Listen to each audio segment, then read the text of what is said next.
ओम शांति। ओम शांति।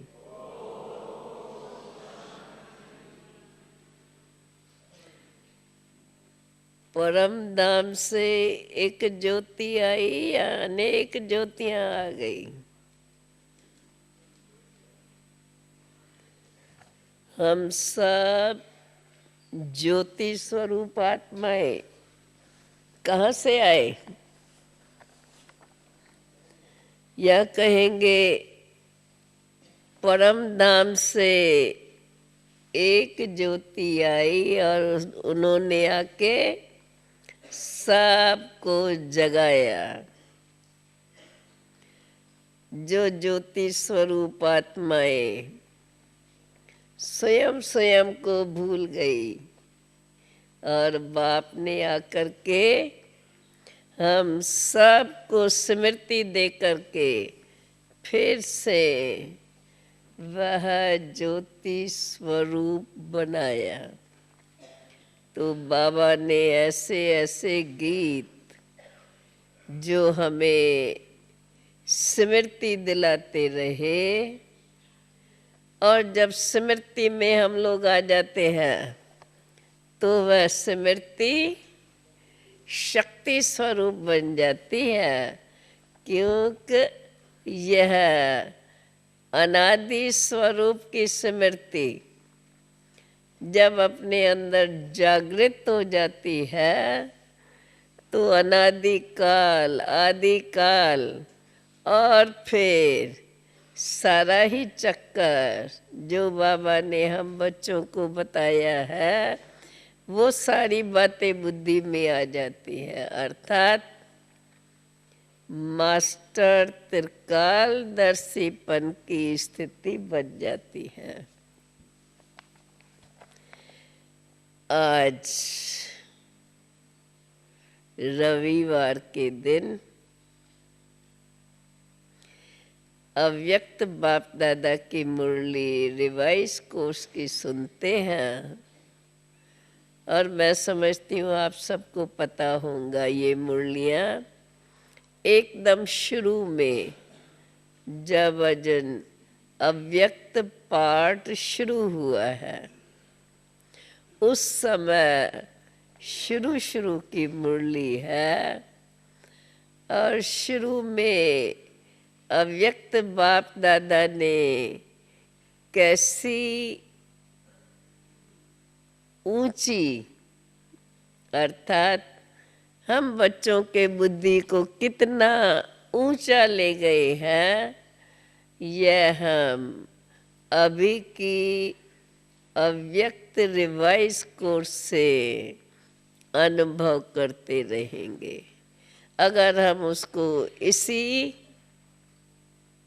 भावनाओं से, शुरू में बाबा ने क्या क्या कहा है और कितनी ऊंची बातें बताई, अभी तो सुनते सुनते समझ गए हैं, अभ्यास में भी आ गई है।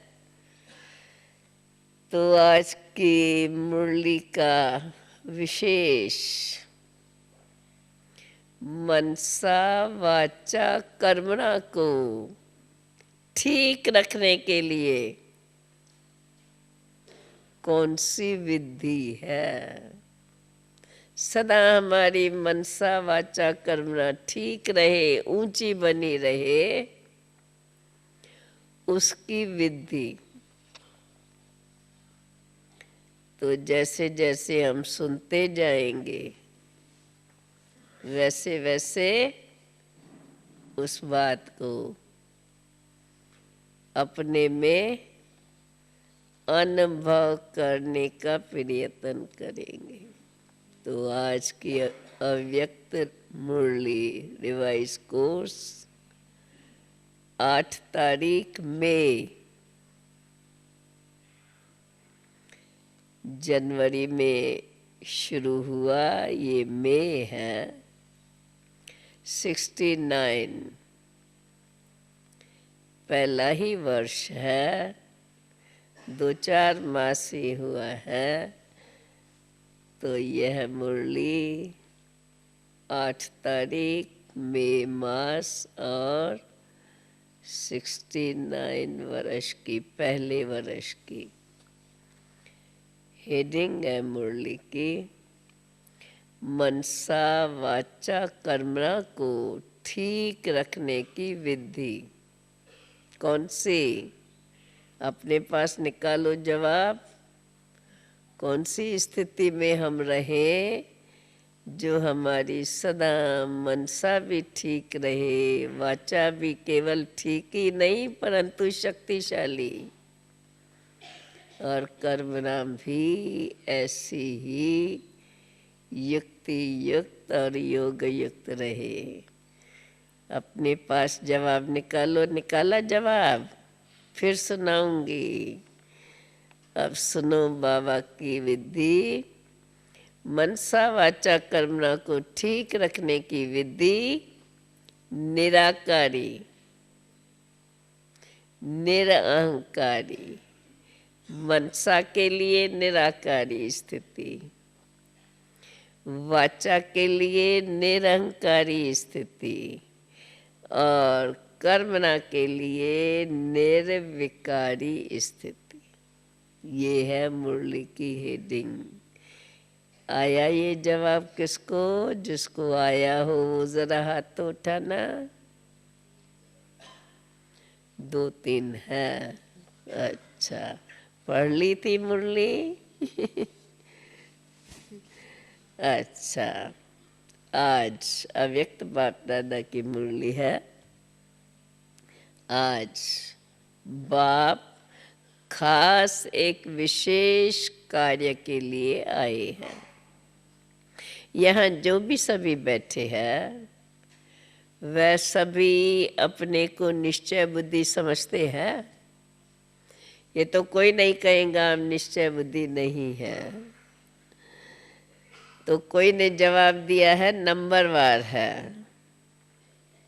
बाबा कहते हैं भले नंबरवार है लेकिन निश्चय बुद्धि है। निश्चय बुद्धि का टाइटल दे सकते हैं? निश्चय में नंबर होते हैं? होते हैं। निश्चय में नंबर होते हैं व पुरुषार्थ में नंबर होते हैं।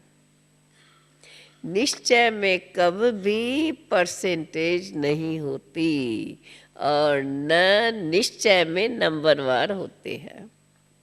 पुरुषार्थ की स्टेज में नंबर हो सकते हैं, निश्चय बुद्धि में नंबर नहीं।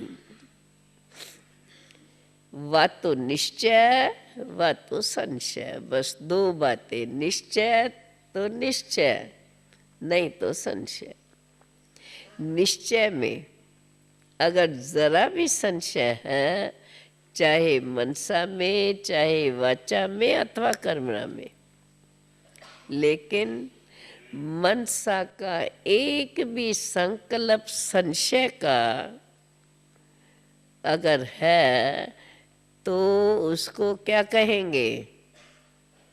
परसेंटेज में नहीं, बाबा कहते हैं उसको संशय बुद्धि ही कहेंगे। ऐसे निश्चय बुद्धि सभी है। निश्चय बुद्धि की मुख्य परख कौन सी है? परखने की कोई मुख्य बात है? आपके सामने अगर कोई नया आवे, उनकी हिस्ट्री याद आपने सुनी नहीं हो, उनको कैसे परख सकेंगे? कोई ने जवाब दिया है वाइब्रेशन आएगा। कौन सा वाइब्रेशन आएगा जिससे परख होंगी? अभी यह प्रैक्टिस तुम बच्चों को करनी है, क्योंकि वर्तमान समय बहुत प्रजा बढ़ती रहेंगी, तो प्रजा और नज़दीक वाले को परखने के लिए बहुत प्रैक्टिस चाहिए। परखने की मुख्य बात यही है कि उनके बाबा सीधा सीधा हमको बता देते हैं, वो परखने की मुख्य बात यही है कि उनके नैनों से ऐसा महसूस होगा जैसे कोई निशाने के तरफ किसका खास अटेंशन होता है। तो उनके नैन कैसे होते हैं? तीर लगाने वाले व निशाना लगाने वाले जो मिलिट्री के होते हैं वे पूरा निशाना लगाते हैं। उनके नैन, उनकी वृत्ति उस समय एक ही तरफ होंगी। तो जो ऐसा निश्चय बुद्धि पक्का होगा उनके चेहरे से ऐसे महसूस होगा जैसे कि कोई निशानेबाज है। आप लोगों को जो मुख्य शिक्षा मिलती है कौन सी? एक निशान को देखो। किसको देखें? कौन सा निशान हमारा? एक निशान कौन सा? हाँ? मैं कौन? आत्मा बिंदु। तो बाबा कहते हैं आप लोगों को जो मुख्य शिक्षा मिलती है एक निशान को देखो, अर्थात बिंदी को ही देखो। तो बिंदी को देखना भी निशान को देखना है। तो निश्चय बुद्धि की निशानी क्या होंगी? पूरा निशाना होगा।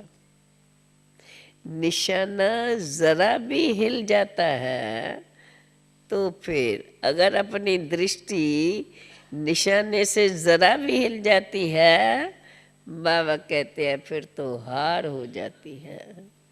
निश्चय बुद्धि के नैनों से ऐसे महसूस होगा जैसे देखते हुए भी कुछ और देख रहे हैं, क्योंकि उसकी दृष्टि निशाने पर ही होंगी और फिर उनके बोल भी वही निकलेंगे। ये है निश्चय बुद्धि की निशानी। निशानबाज की स्थिति नशे वाली होती है। तो निश्चय बुद्धि की परख है निशाना, और उनकी स्थिति नशे वाली होगी। यह प्रैक्टिस अभी करो, फिर जज करो हमारी परख शक्ति ठीक है व नहीं। फिर प्रैक्टिस करते करते यथार्थ परख हो जाएंगी। कहा जाता है दृष्टि से ही सृष्टि नजर आती है, जैसी दृष्टि ऐसी सृष्टि। तो आप उनकी दृष्टि से किसको भी परखना है, आप उनकी दृष्टि से पूरी उनकी सृष्टि को जान सकते हो। तो मनसा वाचा कर्मणा तीनों को ठीक करने के लिए सिर्फ 3 अक्षर याद रहे। पहले बाबा ने और बात निश्चय बुद्धि की परख बताई है, अब फिर जो टॉपिक है उसी पर बाबा आ रही है। सिर्फ 3 अक्षर याद रहे। वह 3 अक्षर कौन से है? यह 3 अक्षर रोज मुरली में भी आते हैं। मनसा के लिए है निराकारी स्थिति, वाचा के लिए है निरंकारी स्थिति, और कर्मणा के लिए निर्विकारी। देवताओं का सबूत वाचा और कर्मणा का यही है ना। तो निराकारी, निरंकारी और निर्विकारी, यह 3 बातें अगर याद रखी तो मनसा वाचा कर्मणा तीनों ही बहुत अच्छे रहेंगे। जितना निराकारी स्थिति में रहेंगे उतना ही निरंकारी और निर्विकारी भी रहेंगे। विकार की फिर कोई भी बदबू नहीं रहेंगी। ये है मुख्य पुरुषार्थ। यह तीन बातें याद रखने से क्या बन जाएंगे? त्रिकालदर्शी भी बन जाएंगे और भविष्य में फिर विश्व के मालिक बनेंगे। अभी बनेंगे त्रिलोकीनाथ और त्रिकालदर्शी। त्रिलोकीनाथ का अर्थ तो समझाया गया है ना, जो तीनों लोकों का ज्ञान स्मरण करते हैं। ऐसे नहीं उनके मालिक बन जाएंगे, जो तीनों लोकों का ज्ञान स्मरण करते हैं वह है त्रिलोकीनाथ। क्योंकि बाप के साथ आप सब बच्चे भी हैं ना। अब दूसरी बात बाबा कहते हैं, अपने को यथार्थ पहचानने के लिए क्या चाहिए? हाँ, जब अपने को चेक करना होता है मैं ठीक हूँ, जब तैयार होते हैं तो कैसे अपने को चेक करते हैं? तो बाबा कहते हैं अपने को देखने के लिए दर्पण चाहिए, और वो चाहिए जादू मंत्र का दर्पण। वो जादू मंत्र कौन सा है? अब बाबा कहते हैं इस अव्यक्त मिलन के मूल्य को जानते हो? अव्यक्त रूप में मिलना और व्यक्त रूप में मिलना दोनों में अंतर है। अव्यक्त मिलन का मूल्य है, अव्यक्त मिलन का मूल्य है। क्या है मूल्य? क्या उसकी वैल्यू है? जब अव्यक्त से मिले तो अनुभव क्या होगा? बाबा कहते हैं अव्यक्त मिलन का मूल्य है व्यक्त भाव को छोड़ना। व्यक्त भाव छूट जाएगा तो वो जो आनंद आएगा और अव्यक्त स्थिति का अनुभव होगा उसको कहा जाएगा वैल्यूएबल अनुभव। तो अव्यक्त मिलन का मूल्य है व्यक्त भाव को छोड़ना। ये मूल्य जो जितना देता है उतना ही अव्यक्त अमूल्य मिलन का अनुभव करता है। अभी हर एक अपने आप से पूछे हमने कहाँ तक और कितना समय दिया है? वर्तमान समय अव्यक्ति स्थिति में स्थित होने की ही तो आवश्यकता है, लेकिन रिजल्ट क्या है? बाबा कहते हैं वो हर एक खुद भी खुद की रिजल्ट जान सकता है और एक दो के रिजल्ट को भी अच्छी रीत परख सकते हैं। इसलिए अव्यक्त स्थिति की जो आवश्यकता है उनको पूरा करना है। अव्यक्त स्थिति की परख आप सभी के जीवन में क्या होंगी मालूम है? उनके हर कर्म में एक तो अलौकिकता, अव्यक्त स्थिति की परख क्या होंगी जीवन में?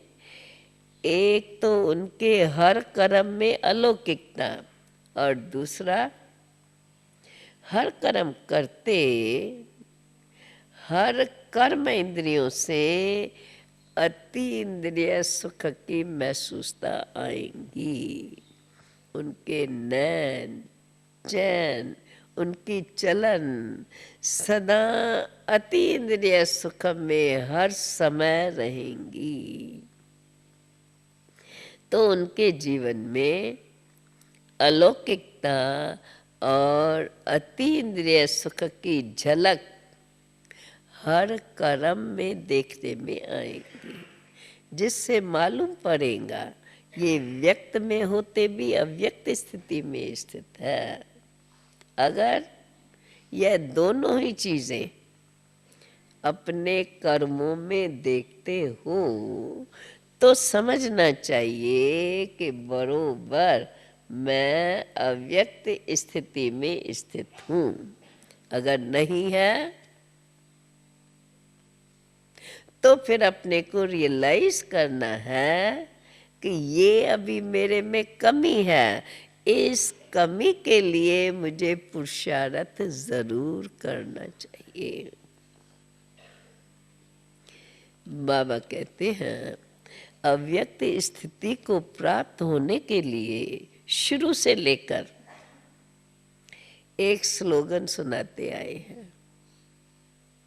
अगर वह स्लोगन याद रहे तो कभी भी कोई माया के विघ्नों में हार नहीं खा सकते हैं। ऐसा सर्वोत्तम स्लोगन हर एक को याद है, याद करते रहना। हर मुरली में भिन्न भिन्न रूप से वो स्लोगन आता ही है। तो कोई ने कहा है मन मना भवा, फिर दूसरे ने कहा हम बाप की संतान हैं। ऐसे दो चार ने अपना अपना बताया है। चलो संतान तो है ही, लेकिन पुरुषार्थ करते करते जो माया के विघ्न आते हैं उन पर विजय प्राप्त करने के लिए कौन सा स्लोगन याद है? बाबा ने कहा याद है, शुरू शुरू में साकार में बाबा हमें ये बात बहुत पक्की कराता था कि स्वर्ग का स्वराज्य आपका जन्म सिद्ध अधिकार है। तो बाबा कहते हैं यह स्लोगन जो शुरू शुरू में था, स्वर्ग का स्वराज्य हमारा जन्म सिद्ध अधिकार है, और संगम के समय बाप का खजाना हमारा जन्म सिद्ध अधिकार है। क्या यह स्लोगन भूल गए हैं? अधिकार अपना भूल गए हो? अगर अधिकार भूल गए तो क्या होगा? हम किस किस चीजों के अधिकारी हैं वो तो जानते हो ना, वो तो याद रखना चाहिए। लेकिन यह सब चीजें कौन सी?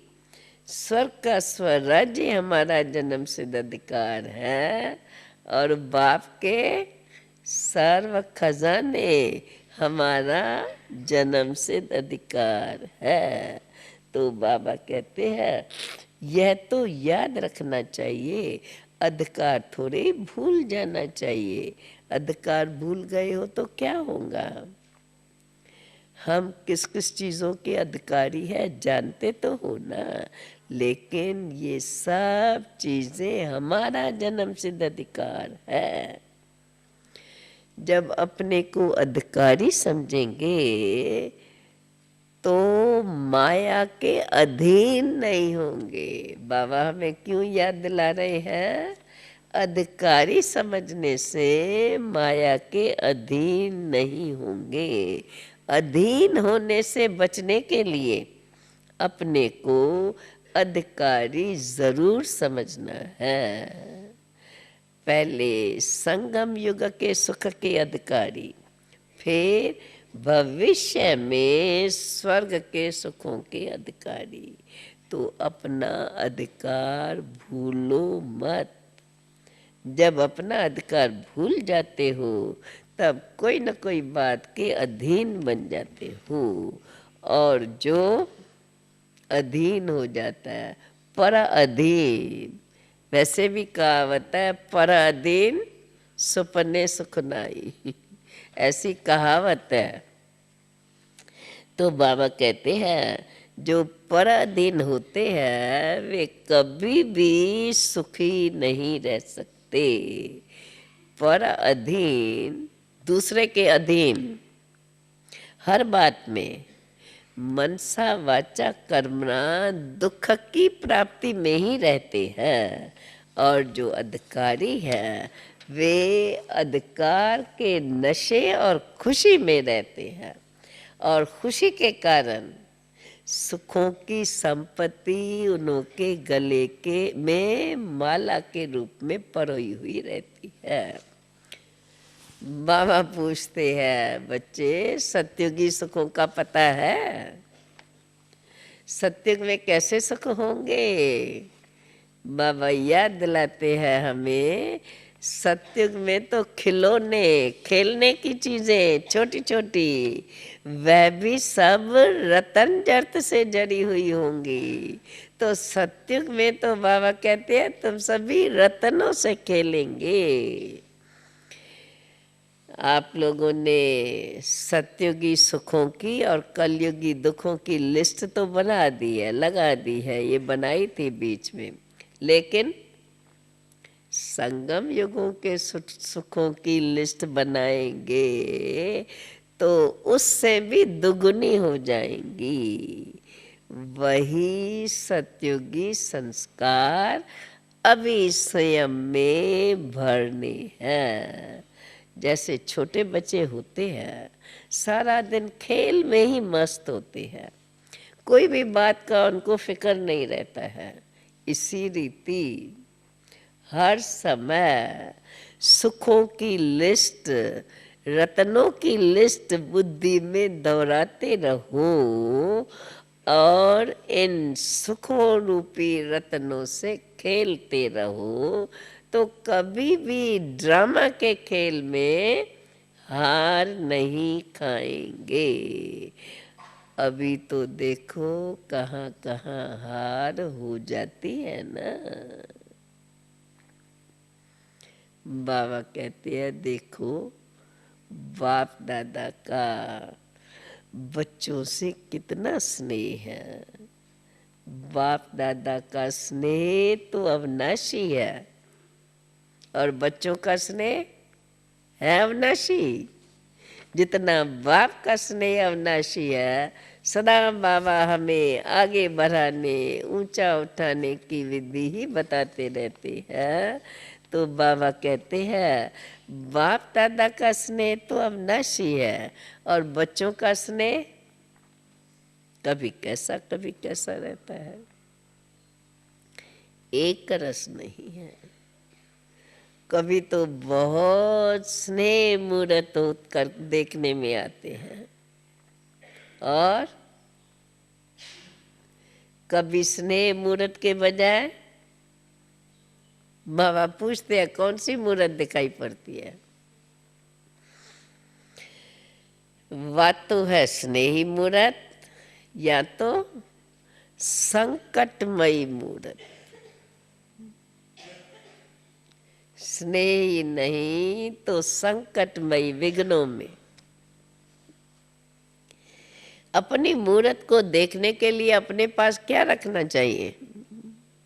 समझ गए ना क्या रखना चाहिए? अपनी मूर्त को देखने के लिए अपने पास क्या रखना चाहिए? दर्पण है हर एक के पास अपना दर्पण। अगर दर्पण होगा तो अपना मुखरा देखते रहेंगे और देखने से जो भी कमी होंगी उनको भरते रहेंगे। अगर दर्पण ही नहीं होगा तो फिर कमी को तो भर नहीं सकेंगे, पता ही नहीं चलेगा। इसलिए हर समय अपने पास दर्पण जरूर रखना है। बाबा कहते हैं लेकिन ये दर्पण ऐसा है, ये दर्पण केवल दर्पण ही नहीं होगा,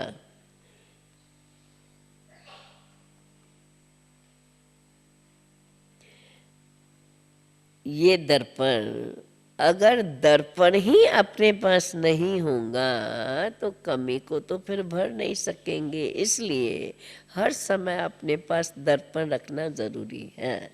लेकिन ये दर्पण ऐसा है जो आप समझेंगे। हमारे पास है दर्पण, परंतु बीच बीच में गायब हो जाता है। समझते हो है, हम अपने आप को जानते हैं, हम समझते हैं हमारे में क्या कमी है, परंतु बाबा कहते हैं वो दर्पण देखते देखते बीच बीच में गायब हो जाता है। ये है जादू मंत्र का दर्पण, एक सेकंड में गायब हो जाता है। क्या दर्पण कैसे अविनाशी रह सकता है? उसके लिए मुख्य क्वालिफिकेशन कौन सी चाहिए? दर्पण अविनाशी कैसे रहे, उसके लिए मुख्य क्वालिफिकेशन कौन सी चाहिए? दर्पण के साथ रास मिलाओ, कौन सी बात आएंगी धारणा की? अर्पणमय। तो बाबा कहते हैं अगर अर्पणमय होगा तो उनके पास दर्पण रहेगा, अर्पण नहीं होगा तो दर्पण भी अविनाशी नहीं रह सकता। दर्पण रखने के लिए पहले पहले अपने को पूरा पूरा अर्पण करना पड़े, जिसको दूसरे शब्दों में कहा जाता है सर्वस्व त्यागी। सर्वस्व त्यागी के पास दर्पण जरूर होता है, और वही जो सर्वस्व त्यागी है उसके पास ही अविनाशी दर्पण है, और वही अविनाशी मिलन भी वही कर सकता है जो अव्यक्ति स्थिति में है। वर्तमान समय अव्यक्ति स्थिति में बाबा अभी टोटल रिजल्ट बताते हैं।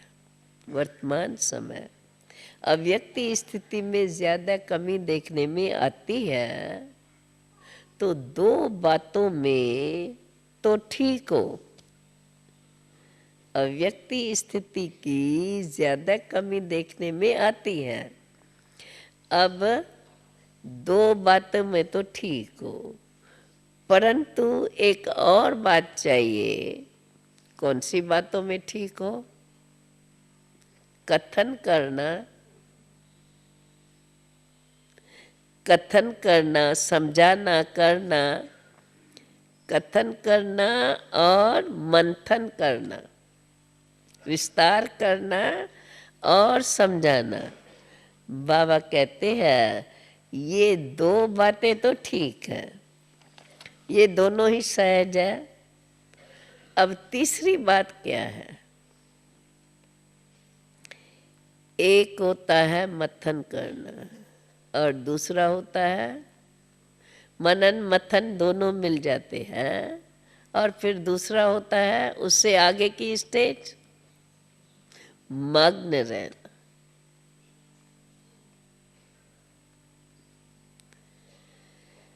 वह मग्न रहना बाबा कहते हैं यह बिल्कुल लवलीन अवस्था होती है। तो वर्तमान समय मथन भी मथन से भी ज्यादा कथन है। पहला नंबर कथन में विजयी हो, वर्णन करने में विजयी हो। दूसरा नंबर मंथन करने में भी आगे हो। अब तीसरा नंबर है मग्न अवस्था। इस अवस्था की कमी दिखाई पड़ती है जिसको भरना है। जो मग्न अवस्था में होंगे उनकी चाल और चलन से क्या देखने में आएगा? अलौकिकता और अतीन्द्रिय सुख। मग्न अवस्था वाले का यही गुण हर चलन से मालूम रहेगा। तो यह जो कमी है उसको भरने का तीव्र पुरुषार्थ करना है। पुरुषार्थी तो सब है, तभी तो यहाँ तक पहुँचे हैं। लेकिन अभी तीव्र पुरुषार्थी बनने का समय, पुरुषार्थी बनने का समय नहीं है, अब तीव्र पुरुषार्थी बनने का समय है।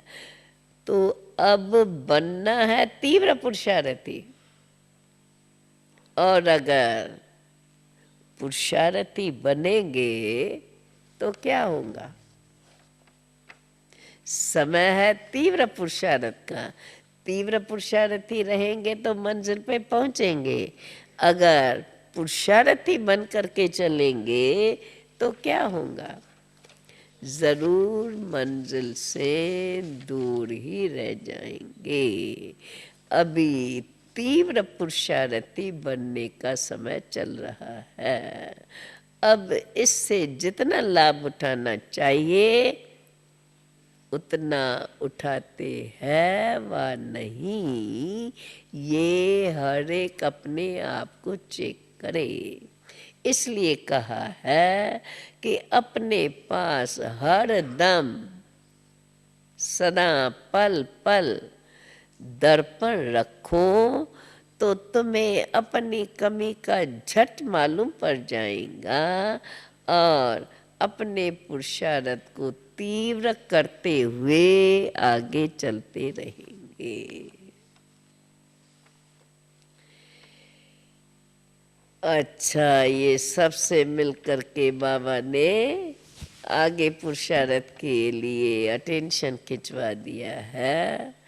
अब फिर उन दिनों में अलग अलग ग्रुप्स की भट्टियाँ होती थी और हर भट्टी में आए हुए उन्हों को बाबा स्वयं बाबा उस ग्रुप से मिलते थे। अव्यक्त बाप दादा मिलते थे, उन्हों को तिलक देते थे, वरदान देते थे और विशेष रूप से टाइटल देते थे और फिर स्लोगन भी देते थे।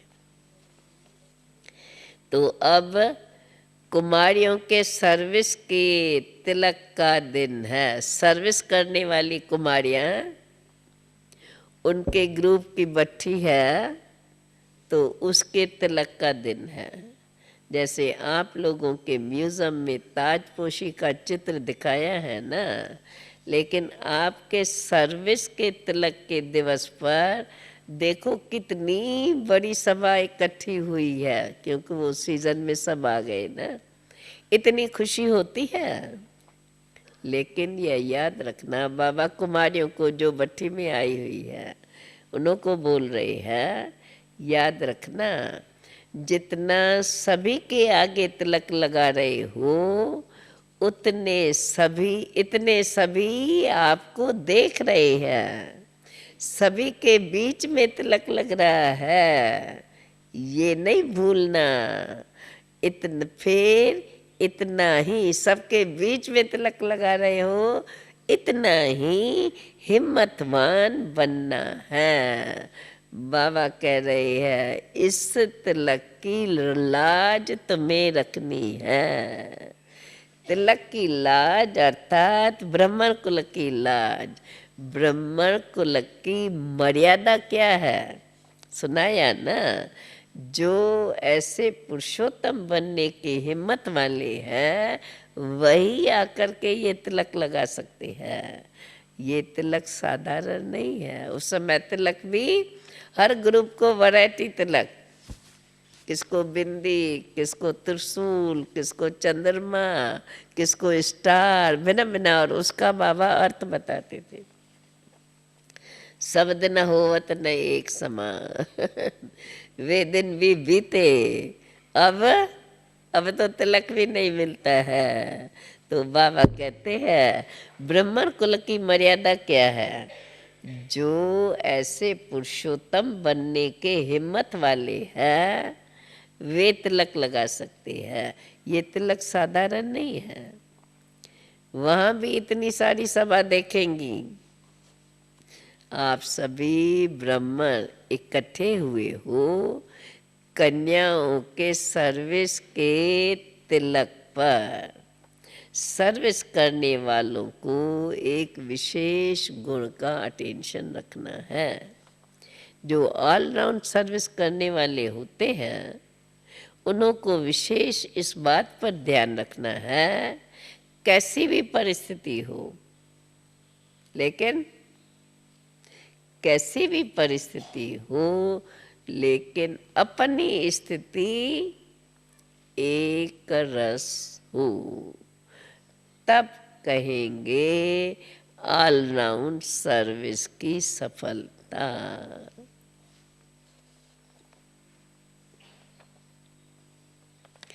तो बाबा ने फिर सभी ट्रेनिंग क्लास के कुमारियों जिनका क्लास चलना था उन सबको बाबा ने टीका देकर मुख मीठा कराया। आज सभी से नैनो के द्वारा मुलाकात कर ली। दूर होते भी यथा योग यथा शक्ति बाप दादा के नजदीक है ही। भल कोई कितना भी दूर बैठा हो, लेकिन अपने स्नेह से बाप दादा के नैनों में समाया हुआ है। इसलिए बाप दादा सदा नूरे रतन कहते हैं। नूरे रतनों से आज नैनों की ही मुलाकात कर रही है। एक दो से सभी प्रिय है। साकार में समय प्रति समय बच्चों को यह सूचना तो मिलती ही रही है। ऐसा समय आएगा जो सिर्फ दूर से ही मुलाकात हो सकेंगी। अब ऐसा समय देख रहे हो ना। सभी की दिल होती है, बाप दादा की भी दिल होती है कि नजदीक से मिले, परंतु समय अनुसार दृश्य बदलते रहेंगे। अब वह समय बदल रहा है। समय के साथ वह मिलन का सौभाग्य साकार में जो रहा अब नहीं रहा है। इसलिए अब अव्यक्ति रूप से ही सभी से मुलाकात कर रहे हैं। अच्छा, सभी को नमस्ते और विदाई। अब फिर से हम तो फिर क्लास के संपन्न में जो हमारा रोज का ये बाबा का ही स्लोगन है, मीठे मीठे सिकील दे बच्चों प्रेत मात पिता बाप दादा का याद प्यार और गुड मॉर्निंग। रूहानी बाप की रूहानी बच्चों को नमस्ते। रूहानी बच्चों की रूहानी बाप को नमस्ते। बोल रहे हो या नहीं? मेरे पास तो माइक का आवाज़ है, इसलिए आप लोग का आवाज़ ही नहीं आता है। अच्छा, अभी फिर से रोज के नियम अनुसार आज का वरदान। मेरे को तेरे में परिवर्तन कर सदा हल्का रहने वाले डबल लाइट फरिश्ता भव। मेरे को तेरे में परिवर्तन कर सदा हल्का रहने वाले डबल लाइट फरिश्ता भव। चलते फिरते सदा यही स्मृति रहे, हम हैं फरिश्ते।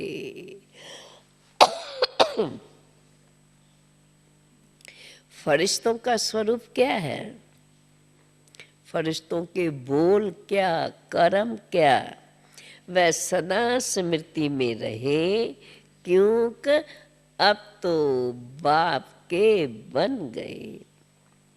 तो जब बाप के बन गए, ये याद रखो, जो कुछ भी मेरा है सो तेरा। जब तेरा कर दिया तो हल्के फरिश्ते बन गए। इस लक्ष्य को सदा संपन्न करने के लिए एक ही शब्द याद रहे, सब कुछ बाप का है, मेरा कुछ भी नहीं। जहाँ संकल्प में आवे मेरा, याद कर दो सब तेरा ही है। फिर कोई भी बोझ फील नहीं होगा और सदा उड़ती कला में उड़ते रहेंगे। आज का स्लोगन, बाप के ऊपर बलिहार जाने का हार पहन लो, बाप के ऊपर बलिहार जाने का हार पहन लो, तो माया से हार नहीं होगी। बाप के ऊपर बलिहार जाने का हार पहन लो, तो माया से कभी भी हार नहीं होगी। ओम शांति शांति शांति। आज की मुरली संपन्न हुई। बाबा ने कितना बच्चों को सहज सहज विधियां बता करके उड़ती कला में उड़ना सिखाया है।